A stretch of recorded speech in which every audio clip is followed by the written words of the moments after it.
आइए आज आप सब सुनेंगे सकट चौथ व्रत की कथा।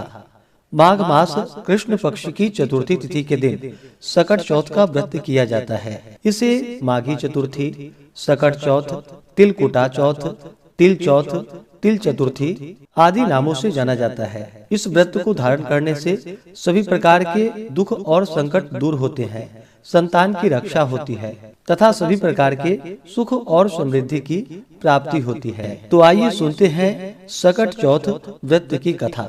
तो बोलिए प्रेम से भगवान गणेश की जय, चौथ माता की जय। सकट चौथ व्रत कथा के अनुसार एक शहर में देवरानी और जेठानी रहती थी। देवरानी गरीब थी और जेठानी अमीर थी। देवरानी हमेशा गणेश जी का पूजन और व्रत करती थी।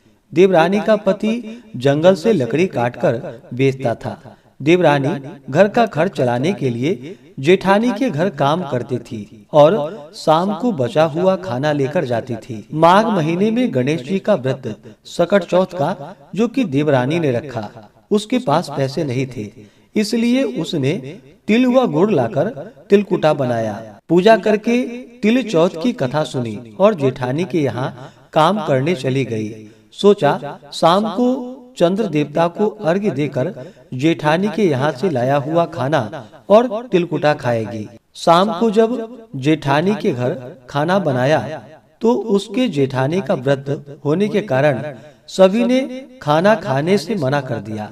अब देवरानी ने जेठानी से बोला, आप मुझे खाना दे दो जिससे मैं घर जाऊं। और इस पर जेठानी ने कहा कि आज तो किसी ने भी अभी तक खाना नहीं खाया है, तुम्हें कैसे दे दूं? तुम सवेरे ही बचा हुआ खाना ले जाना। देवरानी उदास मन से घर चली आई। देवरानी के घर पर पति बच्चे सब आस लगाए बैठे थे कि आज तो त्योहार है, इसलिए कुछ पकवान आदि खाने को मिलेंगे। लेकिन जब बच्चों को पता चला कि आज तो रोटी भी नहीं मिलेगी तो बच्चे रोने लगे। उसका पति भी बहुत क्रोधित हो गया और कहने लगा कि दिन भर काम करने के बाद भी वह 2 रोटियां नहीं ला सकती। वह बेचारी गणेश जी को याद करती हुई रोते रोते पानी पीकर सो गई। उस दिन सकट माता बुढ़िया माता का रूप धारण कर देवरानी के सपने में आई और कहने लगी, सो रही है या जाग रही है? वह बोली, कुछ सो रहे हैं और कुछ जाग रहे हैं। बुढ़िया माता बोली, भूख लगी है, खाने के लिए कुछ दे दो। देवरानी बोली, क्या दूं? मेरे घर में तो अन्न का एक दाना भी नहीं है। जेठानी बचा हुआ खाना देती थी, आज वो भी नहीं मिला। पूजा का बचा हुआ तिलकुटा छीके में पड़ा है, वही खा लो। सकट माता ने तिलकुटा खाया और उसके बाद कहने लगी, निमटाई लगी है। कहाँ निमटे? उसने कहा, यह खाली झोपड़ी है, आप कहीं भी जा सकती हो, जहाँ इच्छा हो वहाँ निमट लो। फिर सकट माता बोली, अब कहाँ पूछूं? अब देवरानी को बहुत गुस्सा आया कि उन्हें कब से परेशान किए जा रहा है, सो बोली, मेरी साड़ी में पोंछ लो। देवरानी जब सुबह उठी तो यह देखकर हैरान रह गई कि पूरा घर हीरो और मोतियों से जगमगा उठा है। उस दिन देवरानी जेठानी के काम करने नहीं गई। जेठानी ने कुछ देर तो राह देखी, फिर बच्चे को देवरानी को बुलाने के लिए भेज दिया। जेठानी ने सोचा कल खाना नहीं दिया था, इसलिए शायद देवरानी बुरा मान गई होगी।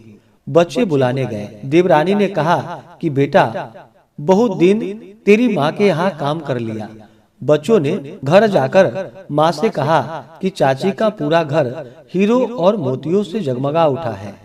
जेठानी दौड़कर देवरानी के पास आई और पूछा कि यह सब कैसे हो गया। देवरानी ने उसके साथ जो हुआ सो सब कह डाला। उसने भी वैसा ही करने की सोची। उसने भी सकट चौथ के दिन तिलकुटा बनाया। रात को सकट माता उसके भी सपने में आई और बोली, भूख लगी है, मैं क्या खाऊं? जेठानी ने कहा कि आपके लिए छीके में रखा है, फल और मेवे भी रखे हैं, जो चाहो सो खा लो। सकट माता बोली, अब निपटे कहाँ?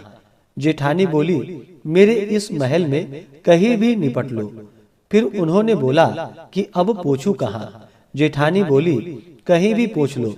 सुबह जब जेठानी उठी तो घर में बदबू गंदगी के अलावा कुछ भी नहीं था। हे सकट माता, जैसे आपने देवरानी पर कृपा की वैसे ही सब पर करना। अन्य कथा के अनुसार एक बुढ़िया थी। वह बहुत ही गरीब और दृष्टिहीन थी। उसके एक बेटा और एक बहू थे। वह बुढ़िया सदैव गणेश जी की पूजा किया करती थी। एक दिन गणेश जी प्रकट होकर उस बुढ़िया से बोले, बुढ़िया माँ, तू जो चाहे सो मांग ले। बुढ़िया बोली, मुझे तो मांगना ही नहीं आता, कैसे और क्या मांगू? तब गणेश जी बोले, अपने बहू बेटे से पूछकर मांग लो। तब बुढ़िया ने अपने बेटे से कहा, गणेश जी कहते हैं तू कुछ मांग ले, बता मैं क्या मांगू?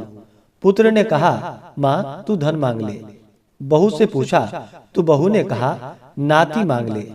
तब बुढ़िया ने सोचा कि ये तो अपने अपने मतलब की बात कर रहे हैं। अतः उस बुढ़िया माता ने पड़ोसियों से पूछा तो उन्होंने कहा, बुढ़िया तू तो थोड़े ही दिन जिएगी, क्यों तू धन मांगे और क्यों नाती मांगे? तू तो अपनी आंखों की रोशनी मांग ले, जिससे तेरी जिंदगी आराम से कट जाए। इस पर बुढ़िया बोली, यदि आप प्रसन्न हैं तो मुझे 9 करोड़ की माया दे, निरोगी काया दे, अमर सुहाग दे, आंखों की रोशनी दे, नाती दे, पोते दे और सब परिवार को सुख दे और अंत में मोक्ष दे। यह सुनकर तब गणेश जी बोले, बुढ़िया माँ, तुमने तो हमें ठग ही लिया। फिर भी जो तूने मांगा है वचन के अनुसार सब तुझे मिलेगा। और यह कहकर गणेश जी अंतर ध्यान हो गए। उधर बुढ़िया माँ ने जो कुछ मांगा वह सब कुछ प्राप्त हो गया।